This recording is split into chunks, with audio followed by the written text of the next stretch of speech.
कर से मम्मी। कितना है? 100 मिलियन लोन शार्क्स और बैटिंग क्लब से उधार लिया था।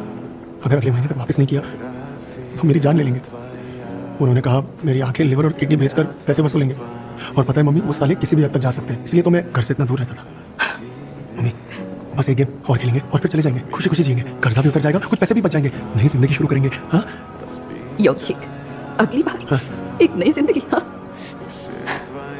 लेकिन अगर उससे पहले ही हम में से किसी को कुछ हो गया तो? हाँ मैं जानती हूँ, मैं मर गई तो तुझे खास फर्क नहीं पड़ेगा, लेकिन यहाँ पर तुझे कुछ हो गया तो कितना भी पैसा मिले, मैं जीते जी मर जाऊंगी।